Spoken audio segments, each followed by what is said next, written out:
Qu'est-ce que c'est que cette petite chose? Qu'est-ce que c'est que ce truc? Eh ben ça, c'est le CRKT CEO, un gentleman folder qui a lancé ou relancé la mode des petits couteaux de bureau. Et aujourd'hui, je vais t'en présenter quelques modèles.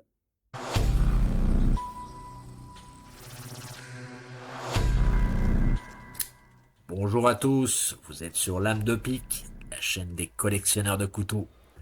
Que vous soyez un accro du flipper ou un fanat du roulement à billes, ou au contraire un blasé de l'ouverture assistée, bienvenue à tous sur Lame de Pique, la chaîne des passionnés du canif. Alors, avant que je te parle du CEO CRKT, il faut que je te parle vite fait du gentleman folder. Alors, qu'est-ce que c'est qu'un gentleman folder? Gentleman folder, c'est un couteau dont le look prime sur le design fonctionnel ou ergonomique. Donc c'est un couteau qui est, si tu veux, qui est d'abord, joli avant d'être, pratique, voilà.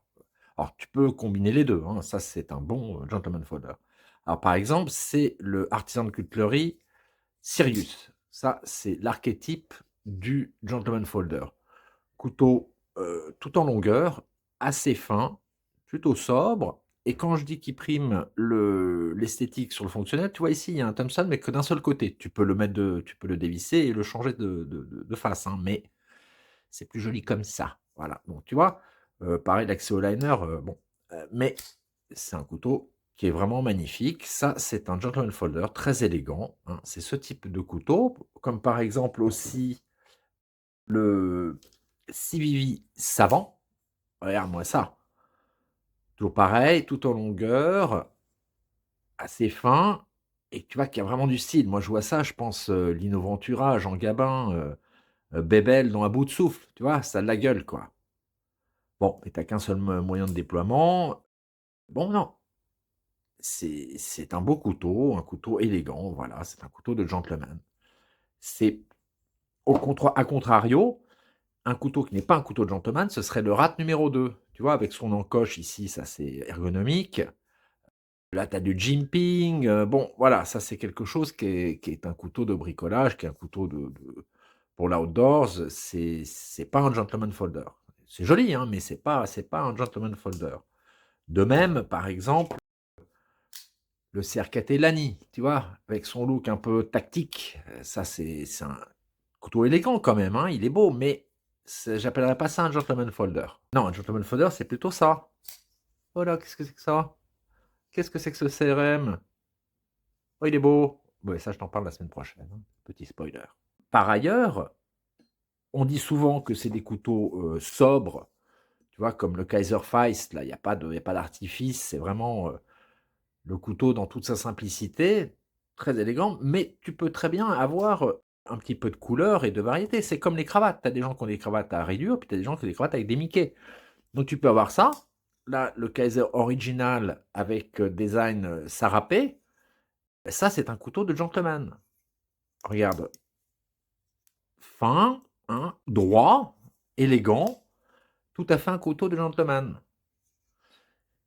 Ça, c'est un motif qu'on appelle sarrapé, hein. C'est pas le drapeau arc-en-ciel de la mafia des lettres, hein. Ça, c'est ce qu'on trouve sur, par exemple, des tapis ou des drapures, mexicaines ou sud-américaines, hein. Très, très beau. Voilà. Tu peux avoir, un autre qui est un petit peu original aussi, ça va être le Kaiser Comet.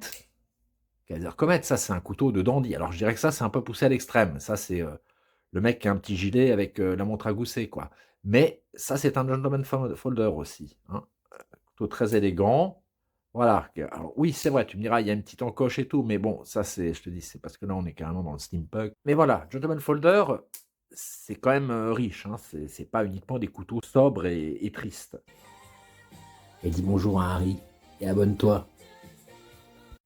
Alors voilà, et donc en 2019, CRKT a sorti le CEO, donc qui était un couteau, un gentleman folder, très fin, très léger, qui était censé être un couteau qu'on pouvait amener au bureau, tu vois? Donc un couteau dont le design ressemblait un petit peu quand il est fermé Hein, on pouvait le prendre pour un stylo. Si tu mets ça dans ta poche de chemise, tu vois, on peut croire: «Ah, il a un stylo dans la poche». Voilà, bref, pour les Américains, un couteau qui allait pas inquiéter les collègues, tu vois, qui était, un peu discret, quoi. Alors ce genre de couteau, ça existait déjà. Dans le temps, tu avais par exemple ce qu'on appelait les couteaux de docteur ou les couteaux de pharmacien. Couteaux qui existaient déjà, au siècle dernier, hein. Case en faisait et la particularité donc c'était des couteaux fins comme ça, avec un tu vois le cul le talon du couteau qui était plat parce qu'en fait, c'est l'époque où les médecins se rendaient souvent chez leurs clients en visite et ce petit couteau leur servait à couper les médicaments. Avec le talon, ils pouvaient piler le médicament et puis même parfois tu avais une seconde lame qui était plate, un peu comme une spatule pour, ramasser la poudre ou mélanger avec un autre médicament et faire une préparation. Enfin bon, ça c'est la petite histoire. Est-ce que vraiment ils s'en servaient comme ça? J'en sais rien. Mais disons que c'est resté dans le design, du CEO d'avoir ce talon plat et dans les autres couteaux qui s'en sont un petit peu inspirés, en général, c'est quand même, carré quoi. Enfin c'est plat, voilà, c'est pas arrondi. Alors le premier modèle du CEO, il était pas comme ça en fait. Il était avec, des thumb studs et avec le clip pointe en bas. Voilà. Alors moi j'ai celui-ci qui est le deuxième modèle qui est en fait le CRKT, Flipper. Alors c'est un couteau qui fait un peu plus de 19 centimètres pour 53 grammes. L'acier c'est de l'AUS 8, le manche FRN, hein. Ça se déploie bien avec le flipper. Petit inconvénient, c'est l'accès au liner. Moi, je dirais que c'est pas facile. J'y arrive, mais pas à tous les coups, quoi. Donc ça, je trouve que c'est un peu raté leur truc, mais bon, c'est dû à la finesse et au fait qu'ils veulent absolument pas, av qu'on puisse deviner que c'est un couteau, donc il y a pas de petite encoche pour accéder au liner sur le côté. Après, c'est un couteau qui tient bien la route, hein, pour l'utilité que tu peux en avoir au bureau, hein. C'est-à-dire, tu vas ouvrir ton courrier, tu vas ouvrir des colis, manger avec, bof, c'est pas ce qu'il y a de mieux, mais bon, voilà, ouvrir ton courrier et puis faire les petits travaux qu'on peut avoir à faire tous les jours, au bureau, ou chez soi, bon, bah, voilà, ça, c'est le CEO, il est très bien pour ça. Alors, c'est un couteau qui vaut 56 € dans cette version-là et la version Atom Stud, elle est à 49 balles. Alors, Cercaté par la suite a sorti plusieurs modèles dans ce style. Alors, tu as un modèle bambou, tu as un modèle compact, un modèle micro flipper, et puis bien d'autres encore, hein. Et justement, le deuxième couteau que je vais te présenter aujourd'hui, c'est un autre modèle de chez Cercaté dans cette même gamme de couteaux, le Stylus. Alors, le Stylus de CRKT, c'est encore un couteau de style CEO, mais un peu plus balèze quand même, hein. Ce serait le CEO qui a pris un peu de stéroïdes ou un peu de testo, quoi. Donc, c'est un couteau qui fait, allez, un peu plus court, voilà, un petit peu moins de 19 centimètres pour 60 grammes. Le manche est en alu par contre, tu vois? Et puis il est un peu plus large aussi, un peu plus épais. Tu as cette lame surtout qui est beaucoup plus épaisse. Là, on est à 2,8 millimètres, alors que sur, le CEO, hein, c'était un peu anorexique quoi, tu vois? C'est une lame super fine. Donc voilà, là, on est sur un couteau qui est un petit peu plus costaud, je dirais, avec une belle lame incurvée, tu vois? Donc il coince bien le matériel si tu veux couper par exemple un fil ou un lacet. Accès au liner, bien meilleur aussi. Là, j'y arrive sans problème, hein. D'ailleurs, tu as un petit peu de jimping, c'est plus large. Et c'est une ouverture assistée. Alors la lame, elle jaillit, c'est génial. J'adore ça. Hop là, regarde-moi ça. Par contre, avec les ouvertures assistées, tu peux avoir des petits soucis parfois. Et j'en ai eu avec ce couteau. Parce que donc à l'intérieur, tu as un ressort, c'est une petite barre qui est un peu tordue. Et pour éviter qu'elle bouge dans tous les sens, qu'elle fasse un clic-clic quand tu remues le manche, ils mettent beaucoup de graisse épaisse. Alors pour à la fois, huiler le mécanisme et en même temps comme ça maintient en place le ressort et ça évite que ça fasse du bruit. Problème, c'est que, là, il y en avait peut-être un peu beaucoup et donc parfois ça s'est bloqué. Donc j'arrivais vra comme ça, j'arrivais vraiment pas à le sortir et je l'ai démonté au moins 3 fois, avant de décider de vraiment presque tout enlever et maintenant il sort bien comme il faut, hein. Mais voilà, tu peux avoir ce petit problème avec les ouvertures assistées, pas uniquement avec ce modèle, hein, mais voilà, il faut le savoir. L'acier, c'est du Sandvik 12C27. Bon acier, s'aiguise très bien. C'est un design de Ken Onion. Alors, Ken Onion, c'est un monsieur qui a fait, qui dessine beaucoup de couteaux chez CRKT, mais qui est notamment connu pour avoir fait chez Kershaw le Leek, ce couteau-là, qui a été un gros succès hein, chez Kershaw. Et ils ont aussi fait le Blur, qui est aussi un couteau qui a très bien marché chez Kershaw. C'est un couteau que j'aime beaucoup parce que voilà, je trouve qu'il est un petit peu plus gai, un petit peu moins terne que le CEO original. Et puis, on sent que c'est un petit peu plus solide quand même, hein, le manche en alu, etc. Tu peux faire un peu plus de choses avec. La lame est plus large aussi, plus haute, hein. C'est une option un peu plus, voilà, un petit peu plus costaud, je dirais, que le CEO. Alors, c'est un couteau qui vaut 78 € quand même, hein, c'est pas donné pour un petit truc comme ça, mais qui est pour moi une des meilleures options dans cette gamme chez CRKT. Alors, petite parenthèse. On a vu que là, on était sur des couteaux qui étaient quand même entre 50 et 80 € pour des coups-papier quand même, hein. Donc, je veux bien, ils sont élégants, ils sont bien fichus, mais ça reste des coups-papier. Donc, si ce genre de modèle t'intéresse, mais que tu veux pas casser la banque, il y a des solutions budget qui sont pas mal. Sur Amazon notamment, tu as ce qu'on appelle les Omesio. Ça vaut 15 balles. J'ai eu celui-ci, je l'ai utilisé, je l'ai eu dans la poche pendant 4-5 mois. Ça fonctionne très bien. Regarde, tu as une lame bien épaisse. La détente, d'abord ça arrive, c'est centré et tout, hein. La détente est crispy, est vraiment comme il faut. Ça, c'est de l'acier inoxydable.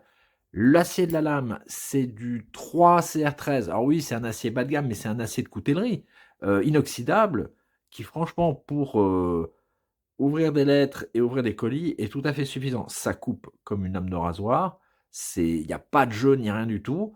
Alors, c'est vrai que oui, au bout d'un moment, il faut les resserrer, les recentrer un petit peu. Mais je te dirais comme celui-ci, hein, comme celui-ci, et puis tous les petits CEO, ces couteaux qui sont très fins, il faut constamment les resserrer, les recentrer. Donc ça ne change pas. Mais voilà, ça, c'est des couteaux qui coûtent 15 balles. Donc moi, j'ai eu au début celui-ci, là, le tout noir. Enfin, Stonewash noir avec lame tantôt, pour lequel j'ai pas eu de problème, quoi. Voilà, si une fois ou deux j'ai dû le recentrer, d'accord, et resserrer un petit peu les vis, mais à part ça, il claque très bien, il s'aiguise bien, enfin, moi j'ai bien aimé, hein. Et puis comme j'avais envie de changer, que j'allais pas casser non plus, je te dis, je vais pas me foutre dans le rouge avec ça, j'ai pris celui-ci là qui était version tout silver, tout argent, qui est très chouette aussi. Voilà, c'est bon, ces petits couteaux à 15 balles. Si tu aimes bien le style, mais que tu veux pas dépenser trop, eh ben ça, c'est une petite option que j'avais envie de te donner aussi voilà, en parenthèse. C'est pas des grands couteaux, etc. Mais c'est pas non plus la camelote. Ça va, ça tient la route. Pour 15 balles, c'est pas du vol, quoi. Voilà. Alors, le couteau de style CEO a eu beaucoup de succès et de nombreuses marques de couteaux ont sorti les leurs, donc tu trouveras beaucoup d'options dans ce style. Et comme d'habitude, quand un couteau a du succès, eh bien Boker s'y met aussi. Et Boker nous a sorti plusieurs modèles dans ce style, comme par exemple les Urban Trapper, les Wasabi, les Kweken et les Kaizen. Alors, le Kaizen, je dirais que moi, c'est mon CEO favori, quoi. Je trouve que c'est le plus élégant. Le mieux fichu, c'est vraiment un truc qui ressemble à un stylo, hein, et tout est fait pour dissimuler, le fait que c'est un couteau. Même le flipper, parce que c'est un couteau à flipper, est super discret, regarde. C'est ça et ça fonctionne vachement bien, hein, regarde. Hop! Alors oui, la lame est fine, anorexique comme avec le CEO, mais on est, aussi sur de l'acier S35 VN, hein. Oui monsieur. Ici, c'est le modèle avec, manche en fibre de carbone. Très, très bien fichu. Accès au liner, alors là, pour le coup, tu as la petite encoche, mais impeccable. Détente super bien réglée. Alors, le Kaizen, on est sur un couteau qui fait 18 centimètres pour 46 grammes. Ah, vraiment un super CEO. Ça, c'est mon favori, je dirais. Je le trouve remarquable. Dans cette gamme, hein. On est d'accord, c'est des coupe-papier améliorés, mais vraiment, ça, c'est un beau couteau. Un couteau élégant, bien fichu, bien pensé, original. Cette ouverture-là, c'est génial, c'est magnifique. Très, très bien fichu. Puis tu vois, le talon, là, pour le coup, est vraiment plat. Là, c'est pour piler les quiludes. Très, très chouette. Alors donc ça, je te disais, c'est le modèle en fibre de carbone. Ça vaut 75 balles. Ils en ont de plusieurs couleurs. Tu as des manches en G10, des lames noires. Mais en G10, par exemple, ça, manche gris, c'est aussi avec une lame S35VN et ça vaut 60 balles. Eh oui. Faire attention, le modèle en G10 noir, c'est du D2. La lame, c'est du D2, hein. Donc attention arnaque. C'est une arnaque, mais bon, voilà. Si tu veux de un acier supérieur, tu prends avec le manche gris ou avec le manche rouge. En ce moment, sur le site de Boker, il y a une promo, ils sont à 50 balles. Voilà. Donc, le Kaizen, pour moi, mon petit CEO favori. Il y en a plein d'autres, beaucoup d'autres options, hein, tu verras. Tu rechercheras par toi-même, tu verras que c'est un style qui est quand même très riche. Mais celui-ci, je l'affectionne particulièrement. Voilà, j'espère que ça t'a plu. Laisse un commentaire, like, abonne-toi et à très bientôt sur Lame de Pique.